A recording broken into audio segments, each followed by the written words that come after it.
وہاں پر بھی اپلائی ہوگا کہ اکثریت کو مانا جائے اور انہیں ہٹا دیا جائے. تو اس کا مطلب یہ ہوا کہ یہ اولو الامر صاحب جو ہیں یہ بنانے اور ہٹانے دونوں صورتوں میں محتاج ہیں لوگوں کے. استغفر اللہ ربی و اتوب الیہ. اگر اللہ کا نمائندہ بندوں کے بنانے اور ہٹانے سے ہی بنتا اور ہٹتا جائے تو وہ اللہ کا نمائندہ کیا ہے؟ خلافت اللہ کا معیار تعیین من اللہ ہے. اور آیات قرآنیہ میں پہلی آیت جو میں نے پیش بھی کی تھی اور اس کو آئندہ میں جتنی بھی آیات ہیں یہ اب لانے اس موضوع پر میں اب آ گیا ہوں کہ یہ نسب انی جاعل فی الارض خلیفہ، میں زمین میں خلیفہ بنانے والا ہوں. نہیں کہا اجعل، میں بنا رہا ہوں. انی جاعل، ایک قانون بنا دیا کہ میں ہی زمین میں خلیفہ بنانے والا ہوں. لہذا ارسلنا، جعلنا، جاعل فی الارض خلیفہ، میں بنانے والا ہوں. لہذا یہ بات طے ہو گئی کہ اگر لوگ بنائیں تو لوگ صاحبان امر ہوئے، نہ کہ وہ شخص کے جو بنایا گیا ہے. جسے آج جیسے آپ دیکھتے ہیں کہ دنیا میں جمہوریت کا اصول کیا ہے.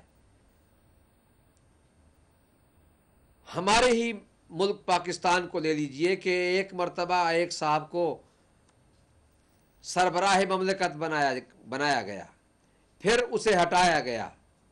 بنانے والے بھی لوگ تھے، مظاہرے کر کے ہٹانے والے بھی لوگ تھے.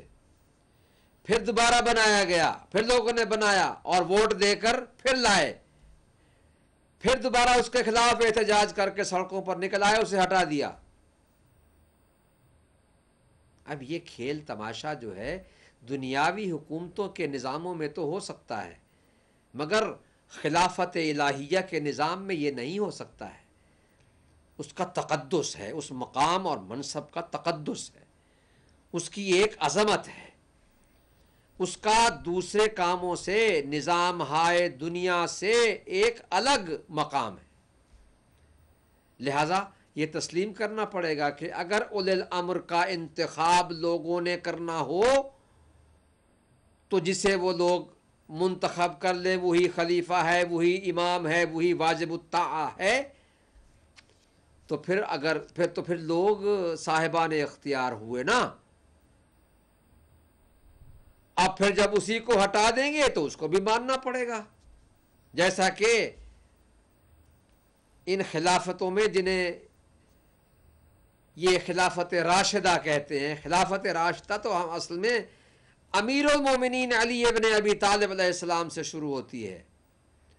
خلافت راشدہ وہ نہیں ہے کہ جسے لوگ بنائیں اور ہٹائیں. علی لوگوں کے انتخاب سے پہلے اللہ اور رسول کے انتخاب کی بنیاد پر خلیفہ تھے. گھر میں بیٹھے رہے، باغ میں کام کرتے رہے، لوگوں کے مسائل حل کرتے رہے. یہی جو حضرات خلیفہ بنے تھے لوگوں کی اکثریت سے اپنی جہالتیں دور کرنے کے لیے علی کے پاس آتے اور مسئلے پوچھتے اور کہتے کہ لولا علی لہلک فلاں، اگر علی نہ ہوتے تو آج ہم ہلاک ہو جاتے. ہر مسئلے میں کہتے کہ جاؤ علی سے پوچھو، اور دعائیں مانگتے کہ اے اللہ ہمیں کوئی ایسا وقت نہ لانا زندگی میں کہ جب علی ہمارے پاس نہ ہو، کوئی ایسی مشکل پیش آ جائے کہ علی ہمارے پاس نہ ہو، ایسا وقت سے ہمیں بچانا. اب یہ جو کہنے والے تھے، کیوں یہ حق یہ صحیح لوگ تھے، چونکہ انہوں نے دیکھا تھا کہ رسول اللہ نے فرمایا انا مدینۃ العلم وعلی بابھا. یہ صحیح تھے، جانتے تھے کہ ہم نہیں جانتے، یہ جانتے ہیں. اب مجھے نہیں معلوم کہ عقل کیا کہتی ہے کہ جو نہ جانتا ہو اور جس کی طرف وہ رجوع کرے اسے امام ماننا چاہیے یا اسے ماننا چاہیے کہ جو اس کی طرف بار بار جا رہا ہے اور اعتراف کر رہا ہے اپنی جہالت کا.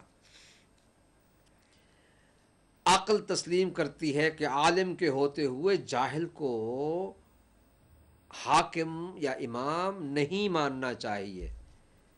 یہ تو آج کل کے ملکوں میں ایسا ہوتا ہے کہ جعلی ڈگریاں دے کر لوگ پہنچ جاتے ہیں.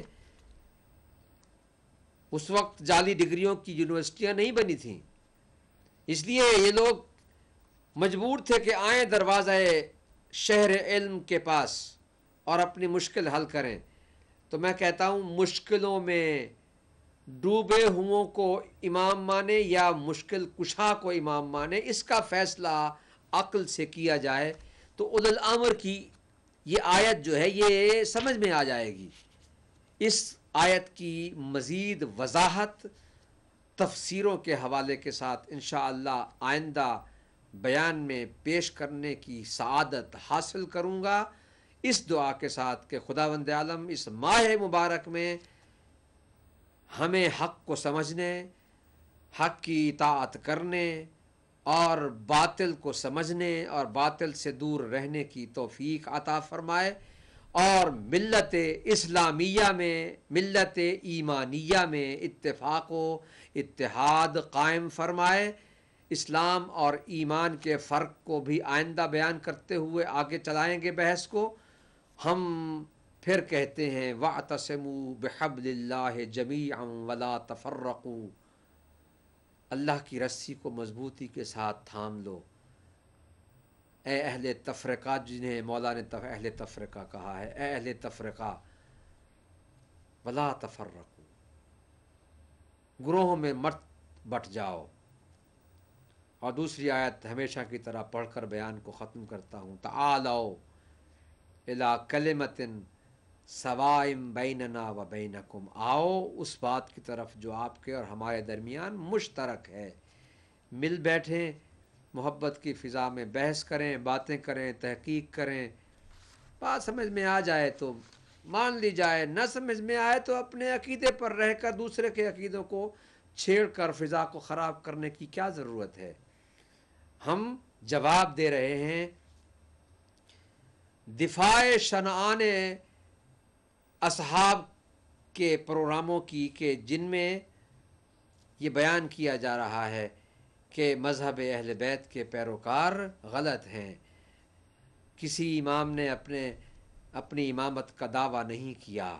یہ گستاخی ہے ائمہ اہل بیت کی شان میں، جو کہ کم از کم کوئی بھی محب اہل بیت برداشت نہیں کر سکتا. ہم نے یہ کوشش کی ہے اہل بیت ٹی وی پر اس کا ایسا جواب دیا جائے کہ جو ترجمانی ہو تمام محبان اہل بیت کی، تمام اداروں کی، تمام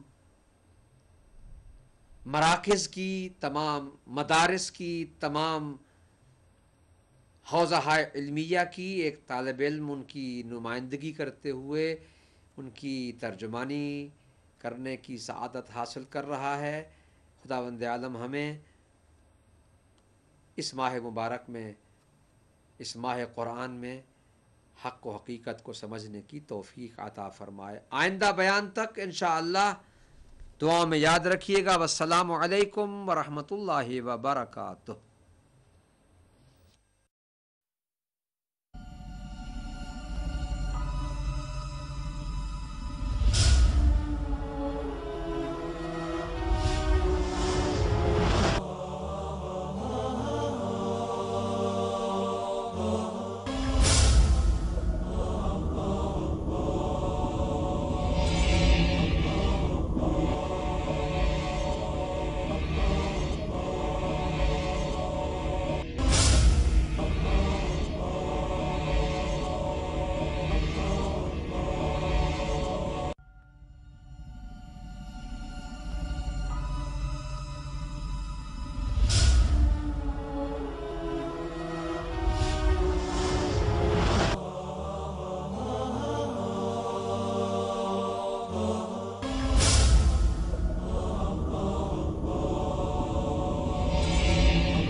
محبان زہرا سلام اللہ